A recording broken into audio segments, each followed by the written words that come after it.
Welcome to IMPS classes. हम लोग 4.3 प्रश्नावली के क्वेश्चन को सॉल्व कर रहे हैं। मुझे पूर्ण विश्वास है कि आपको ये प्रश्नावली आसानी लग रही होगी, आसानी से समझ में आ रहा है। बच्चों, एक चीज़ हम आपको बताना चाहते हैं कि मेरा कई सालों का जो टीचिंग एक्सपीरियंस है, और उससे पहले जब मैं अपने स्कूल लाइफ में था और अपने कॉलेज लाइफ में था, तो उस समय मैंने दो चीज़ें नोटिस किया था। दो मतलब ये था कि दो तरीके के पर्सन मतलब मैंने नोटिस किया। एक होते थे बहुत स्मार्ट वर्कर्स और एक होते थे हार्ड वर्कर्स। स्मार्ट वर्कर्स वो होते थे जो स्टार्टिंग से ही उनके पास एक प्रतिभा थी, वो जन्मजात प्रतिभा लेके जन्म लिए थे। अब कुछ थे कि उनको नहीं उतना टैलेंटेड थे, उतना उनके अंदर वो क्वालिटीज़ नहीं थी। लेकिन मैं आपको बताऊं कि जो हार्ड वर्क करते थे वो कहीं न कहीं आज सफल हो गए। स्मार्ट वर्क जरूरी है, लेकिन हर चीज़ में स्मार्ट वर्क नहीं काम करता। अगर हार्ड वर्कर है तो वो धीरे धीरे स्मार्ट बन सकता है, लेकिन अगर स्मार्ट है और हार्ड वर्क आप नहीं करना चाहते तो आप कभी भी हार्ड वर्कर नहीं बन पाएंगे। और हार्ड वर्क नहीं है तो आज के समय में, आज के जो कंपटीशन का टाइम है, उसमें आप बहुत अच्छा करना थोड़ा मुश्किल हो जाएगा। तो इसलिए आप लोग मेहनत करिए। मेहनत, हार्ड वर्क बहुत ज़रूरी है और पेशेंस के साथ करिए, ज़रूर एक दिन सफलता मिलेगी। अपने जो भी काम कर रहे हैं, जो भी आपने टारगेट सेट किया हुआ है, उसको पूरी ईमानदारी के साथ मेहनत से काम करिए। उसमें आप धीरे धीरे आप परिपक्व हो जाएंगे, आप मैच्योर हो जाएंगे, एक्सपीरियंस आपको हो जाएगा, तो आप उसके हेल्प से और जीवन में बहुत कुछ कर सकते हैं। तो क्लास 10th का जो आपका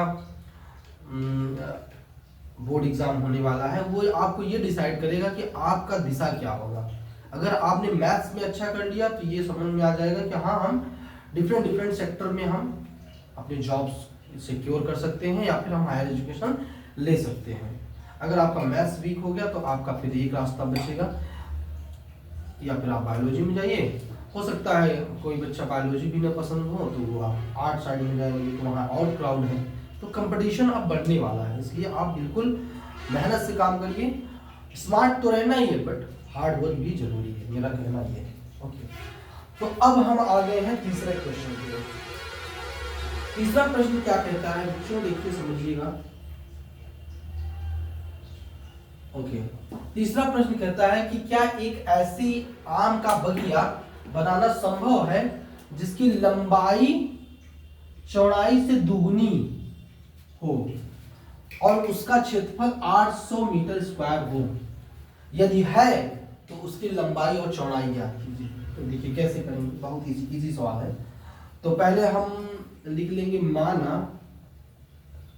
माना आम की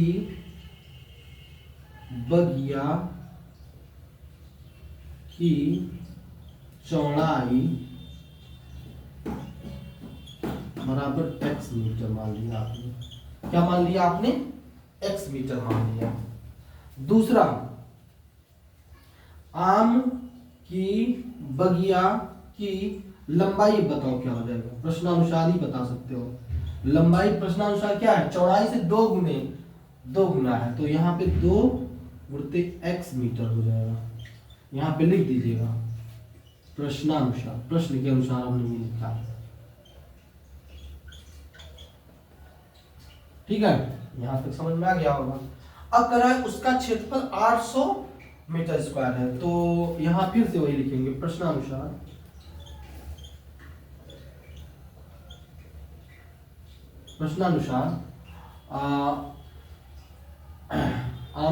आम की बगिया का क्षेत्रफल, आम की बगिया का क्षेत्रफल बराबर क्या है? आम की बगिया का क्षेत्रफल है 800 मीटर स्क्वायर। तो ये क्या हो जाएगा? लंबाई गुणे चौड़ाई होता है। आयताकार अगर कोई भी बगिया है तो उसकी क्या हो जाएगा? क्षेत्रफल लंबाई गुणित चौड़ाई। तो लंबाई आपका क्या है? 2x है और गुणित चौड़ाई क्या है, x है, बराबर 800। तो यहाँ पे क्या हो जाएगा, एक्स स्क्वायर बराबर 800 बटे का 2 हो जाएगा। तो यहाँ हो जाएगा 400। तो यहाँ पे आप क्या लिख सकते हो, एक्स स्क्वायर बराबर क्या हो गया 400, एक्स बराबर क्या हो गया करली में 400, तो एक्स बराबर हो गया 20 वही मीटर में। एक्स की वैल्यू क्या आ गया मीटर में, 20 मीटर आया। तो आप एक्स क्या माने थे, चौड़ाई, तो चौड़ाई आपका क्या हो जाएगा, हम दूसरे पेन से लिख देते हैं जिससे कंफ्यूजन ना हो। चौड़ाई आपका क्या हो जाएगा, जो कि एक्स था वो क्या आया है 20 मीटर है, ठीक है। ये एक्स मीटर था, एक्स मीटर था तो आपका 20 मीटर हो गया। लंबाई बताइए क्या हो जाएगा, लंबाई आपका हो जाएगा 2x, मतलब कि 2 गुणते 20 मीटर बराबर 40 मीटर, ठीक है ना, 40 मीटर। एक आंसर ये हो गया, एक आंसर ये हो गया, ठीक है। तो इस तरीके से आप सॉल्व कर सकते हैं और इसका आंसर निकाल सकते हैं। तो पहला क्वेश्चन, तीसरा क्वेश्चन हमने सॉल्व कर लिया। अब हम आते हैं चौथा पे। ये वाला प्रश्न का आप आंसर नोट डाउन कर लीजिए, काफी इजी था, ठीक है। अब आते हैं हम लोग चौथे पे।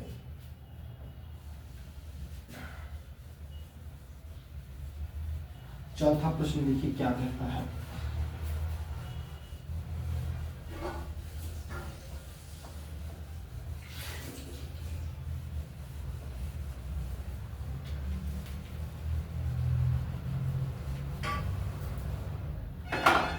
चौथा प्रश्न देखिए क्या होता है।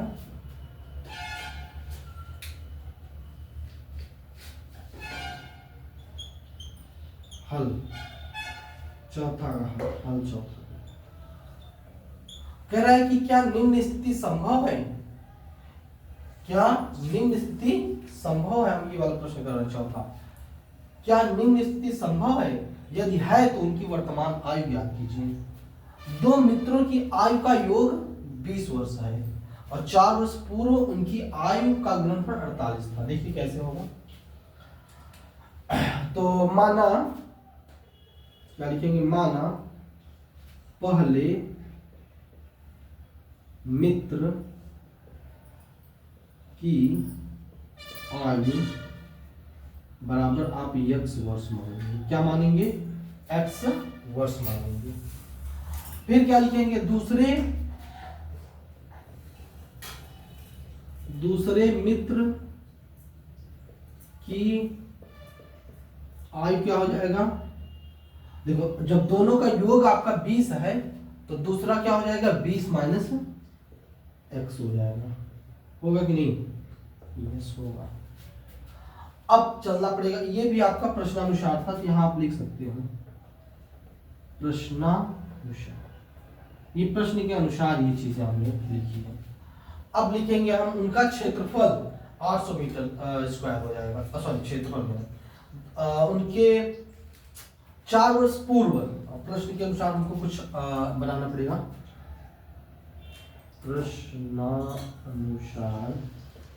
प्रश्नानुसार क्या है, 4 वर्ष पूर्व, अगर 4 वर्ष पूर्व की बात करें तो x माइनस 4 हो जाएगा, यहाँ पे लिख देता हूँ नहीं तो कंफ्यूज हो जाओगे। 4 वर्ष पूर्व आयु, 4 वर्ष पूर्व आयु क्या हो जाएगा x माइनस 4, और यहाँ पे इसका क्या हो जाएगा 20 माइनस x और 4 वर्ष पूर्व माइनस 4 करना पड़ेगा। मैंने अभी बराबर नहीं लगाया, अभी देखिए क्या करना होगा, उनका गुणनफल 48 होता है, इसका यहाँ पे गुणनफल होगा, वो कितना हो जाएगा 48 हो जाएगा। लेकिन आप समझिए कि ये चीज एक टर्म है तो इसको एक बड़े ब्रैकेट में हम लिख देते हैं। अब इसको आप सॉल्व करिए, अब इसका आप द्विघात समीकरण बनाइए और इसमें देखिए कि आप विविध कर आपका 0 से बड़ा आ रहा है, छोटा आ रहा है, फिर इक्वल आ रहा है, तो वो आपको चेक करना होगा। तो देखिए कैसे करेंगे, तो x माइनस 4 और यहाँ हो जाएगा 20 माइनस x माइनस 4 बराबर 48। तो x माइनस 4 और यहाँ पे क्या आएगा, 20 में से 4 निकाल दो, ये दिख ही रहा है आपको, तो यहाँ 16 हो जाएगा। 16 माइनस एक्स बराबर 48। तो यहाँ पे आप करो तो क्या हो जाएगा, अब मल्टीप्लाई करो क्या हो जाएगा, x 16x स्क्वायर, नहीं 16x होगा, स्क्वायर नहीं सॉरी, 16x हो जाएगा। अब यहाँ x करेंगे तो माइनस एक्स स्क्वायर, यहाँ करेंगे तो 16 चौका 64 और यहाँ पे 4 करेंगे तो 4x बराबर 48। ठीक है। अच्छा, तो अब क्या करेंगे हम, माइनस एक्स स्क्वायर यहाँ ले लिए और 16 और 4 क्या हो जाएगा 20x और माइनस 64 और माइनस 48 बराबर 0। ठीक है, तो क्या हो जाएगा माइनस एक्स स्क्वायर और यहाँ प्लस 20x और यहाँ क्या हो जाएगा 8 4 12 हासिल 1, अच्छा 4 10 1 11 बराबर 0। अब करिए, इसको कॉमन ले लीजिए, माइनस कॉमन ले लिया तो एक्स स्क्वायर माइनस 20x और माइनस प्लस हो जाएगा 112 बराबर 0। तो यहाँ पे हो गया x square minus 20x plus 112 बराबर 0। अब इसका डिस्क्रिमिनेंट निकालिए d क्या है, b स्क्वायर माइनस 4ac। अब बार बार हम लिखेंगे नहीं तुलना करने पे, क्योंकि हमें पता है b क्या है, ये वाला है ax square plus bx plus c। अब यहाँ लिख दो ax square plus bx plus c बराबर 0 से तुलना। तो क्या हो जाएगा, b क्या हो जाएगा आपका माइनस 20 का होल स्क्वायर माइनस 4a क्या हो गया 1 हो गया और c क्या हो गया 112। तो यहाँ पे हो गया 400 माइनस और 4 दूनी 8 और यहाँ 4 एकम 4 और यहाँ 4 एकम 4, तो माइनस 48 आ गया। क्या हो गया d 0 से छोटा हो गया, इसका मतलब यहाँ मूल ही संभव है। तो यहाँ पे लिखेंगे कि निम्न स्थिति संभव नहीं है, अतः स्थिति संभव नहीं, ये आंसर हो जाएगा। तो प्लीज इसको नोट डाउन करेंगे और आराम से सॉल्व करिए, हो जाएगा। ठीक है, तो अब हम आगे नेक्स्ट क्वेश्चन पे आ जाएंगे। ठीक है, ओके। अब हम इस प्रश्नावली 4.3 के अंतिम प्रश्न पे आ गए हैं। ये प्रश्नावली का अंतिम प्रश्न और इस चैप्टर का भी अंतिम प्रश्न होगा।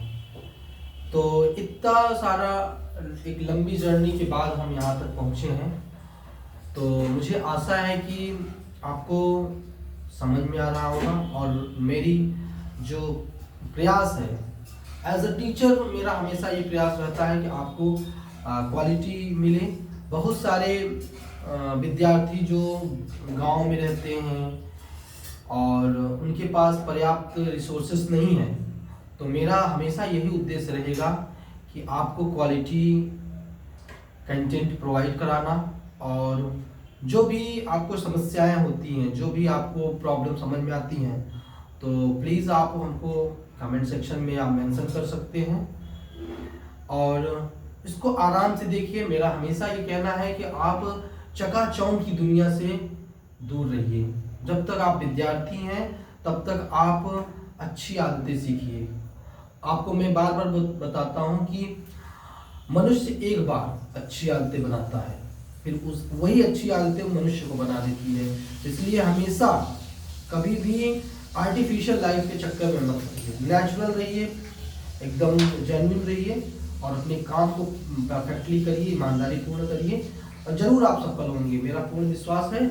और ये मेरा एक्सपीरियंस भी है, मैंने देखा है बहुत सफल और असफल लोगों में यही अंतर होता है कि वो आर्टिफिशियल चीज़ों में भागने लगते हैं। उनको लगता है कि ये चीज़ें हमारे लिए बढ़िया है, अट्रैक्टिव होना मतलब ठीक है, वो इम्पोर्टेंट है, लेकिन आपको पता होगा कि दवाएं कड़वी होती हैं। जो दवा हमेशा आपको ज़्यादा फायदा करेगा वो कड़वी होगी। मीठी दवाइयाँ जरूरी नहीं है कि आपको फायदा ही करेगा, इसलिए इस चीज़ को भी ध्यान रखना है। ओके, तो हम आप आ गए हैं प्रश्नावली प्रश्नावली 4.3 का लास्ट क्वेश्चन पे। इसको भी हम लोग सॉल्व करेंगे।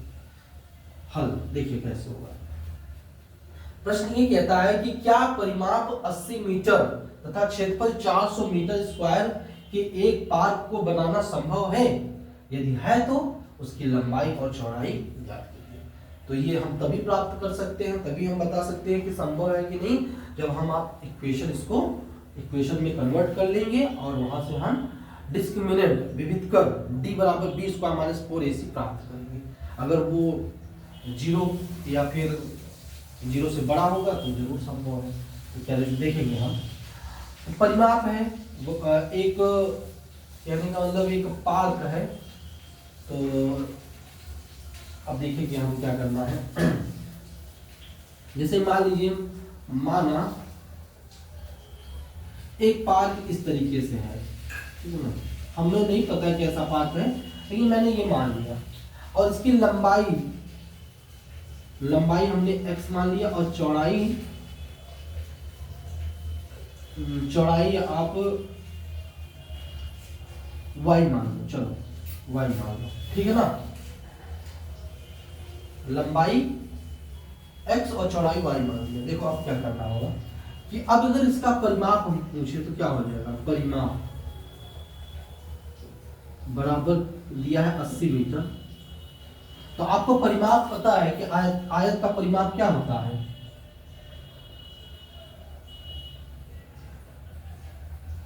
आयत का परिमाप क्या होता है बता सकते हो? हाँ बता सकते हो, 2l + b होता है ना, ये होता है। तो अब बताओ परिमाप क्या हो जाएगा यहाँ पे, 2l मतलब हमारा लंबाई मान लिया मैंने x है, चौड़ाई हमारा y है, बराबर क्या हो जाएगा 80 हो जाएगा। यहां से हमको चौड़ाई प्राप्त करना है x के पदों में, तो क्या हो जाएगा x + y बराबर 80/2, ये काटेंगे तो 40 हो जाएगा। तो x + y बराबर 40। तो हम कहें कि यहाँ y की वैल्यू निकाल लीजिए, y बराबर क्या हो जाएगा 40 माइनस, ये चौड़ाई है, ठीक है। अब बताओ दूसरा क्षेत्रफल दिया है 400 मीटर स्क्वायर, तो बताओ क्षेत्रफल क्या होगा, आयत का क्षेत्रफल, आयत का क्षेत्रफल क्या होता है, लंबाई गुणित चौड़ाई। लंबाई गुणित चौड़ाई, तो लंबाई आपका क्या है, लंबाई आपने x माना है, तो यहाँ पे x हो जाएगा, गुणित चौड़ाई क्या आया है y माना है, तो 40 माइनस x हो जाएगा बराबर 400 मीटर स्क्वायर। तो यहाँ कंफ्यूज मत होइएगा, हमने माना लंबाई बराबर x और यहाँ चौड़ाई बराबर y, ये मीटर में ये भी मीटर में, कंफ्यूज नहीं होना है, बस वहां पे आप ध्यान रखो। अब हम क्या करें, आयत का क्षेत्रफल बराबर क्या हो गया, लंबाई गुणित चौड़ाई। अब इसको गुणा करिए, तो यहाँ 40x माइनस x स्क्वायर बराबर 400, तो क्या हो जाएगा minus x square plus 40x minus 400 बराबर 0 होगा ना। इधर हम इसको ले लेंगे, इस तरफ ट्रांसफर कर लेंगे। अब माइनस x कॉमन ले लो, x स्क्वायर माइनस 40x और प्लस 400 बराबर 0, ठीक है। तो यहाँ पे क्या हो जाएगा x square minus 40x plus 400 बराबर 0। तो ये आप गुणनखंड विधि से ही कर लीजिए, 420 20 का हो जाएगा तो आराम से आ जाएगा। एक्स स्क्वायर माइनस 20x यहाँ जोड़ के निकालना है और यहाँ माइनस 20x प्लस 400 बराबर 0। x कॉमन ले लिए, x माइनस 20 और यहाँ 20 कॉमन ले लिया तो x माइनस 20 बराबर 0, ठीक है। तो क्या हो जाएगा x माइनस 20 कॉमन ले लो, x माइनस 20 कॉमन ले लिया, यहाँ भी x माइनस 20 आ गया बराबर 0। तो कहने का मतलब हो गया कि x माइनस 20 बराबर अगर हम 0 के इक्वल करते हैं, सॉरी, तो x बराबर हमको मिल जाता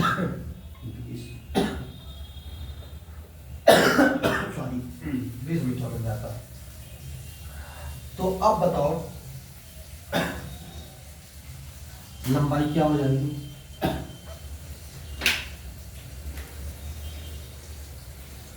लंबाई क्या हो जाएगी 40 माइनस 20 क्या हो जाएगा 20 मीटर हो जाएगा, क्या हो जाएगा 20 मीटर, ठीक है। तो आपका ये संभव था। तो लंबाई आपका आ गया, लंबाई भी 20 मीटर आ गया और चौड़ाई भी 20 मीटर आ गया। इसका मतलब हमने जो माना था कि आयताकार होगा, आयताकार नहीं होगा, ये क्या होगा, वर्गाकार होगा। तो ये लिखा जाएगा यहाँ पे वर्गाकार, वर्गाकार पार्क है, ठीक है ना। तो याद रखना। तो इस तरीके से आपका ये प्रश्नावली खत्म हो गया और इस तरीके से आपका चैप्टर भी खत्म हो गया। अब हम अगले चैप्टर समांतर श्रेणी पे आएंगे और आप इसको अच्छे से देखेंगे। Okay, thank you.